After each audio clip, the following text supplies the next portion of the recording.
Summary of the Portrait of a Lady. In The Portrait of a Lady, Khushwant Singh portraits the appearance and character of his grandmother.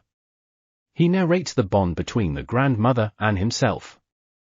She was very old and her face was wrinkled. His grandfather's picture hung above the mantelpiece in the drawing room. He wore a big turban and loose-fitting clothes. His white beard covered up to his chest. He looked at least 100 years old. Khushwant Singh's grandmother was a short lady. She was fat and slightly bent. She walked unsteadily about the house. She had to keep one hand on her waist to balance her stoop. In the other, she held a rosary and she was always telling the beads. Her lips constantly moved in prayer. She always put on white clothes. She was beautiful. She was a picture of peace and contentment. Khushwant Singh and his grandmother were good friends.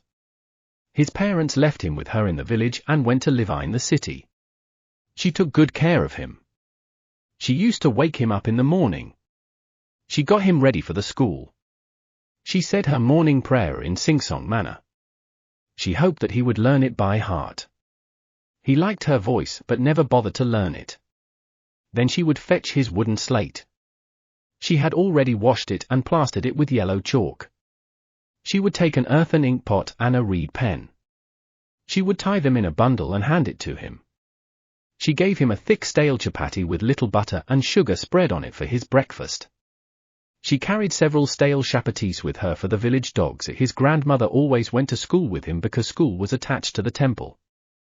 The priest taught children the alphabet and the morning prayer. The grandmother sat inside the temple and read holy books. Then they would walk home together. The village dogs would gather at the temple door and followed them for chapatis that the narrator's parents sent for them in the city. It was a turning point in their friendship. They shared the same room. But grandmother no longer went to school with him. The narrator used to go to an English school in a motor bus. Sometimes she would ask him what the teacher had taught him. He told her English words and science principles that he had learnt. She did not believe in the things they taught at the English school. She was unhappy because she could not help him with his lessons. She felt sad that there was no teaching about God and the scriptures at school. When the narrator went up to university, he was given a room of his own.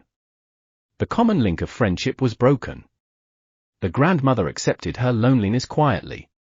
She was always busy with her spinning wheel and reciting prayers. She rarely talked to anyone. In the afternoon, she would feed the sparrows. She sat in the veranda. She broke the bread into little bits and threw them to sparrows. Hundreds of sparrows came there. Some came and sat on her legs. Others would sit on her shoulders. Some would sit even on her head. She smiled but never shooed them away. Feeding the sparrows was the happiest half-hour of the day for her. When the author decided to go abroad for further studies, the grandmother was not even sentimental. Silently, she kissed his forehead and sent off him. While the author came back after 5 years, she also received him at the station. Even on the first day of his arrival, her happiest time was with sparrows.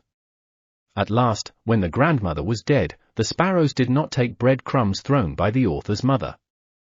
Thousands of birds kept silent mourn for her. This shows us that animals and birds are capable of empathy.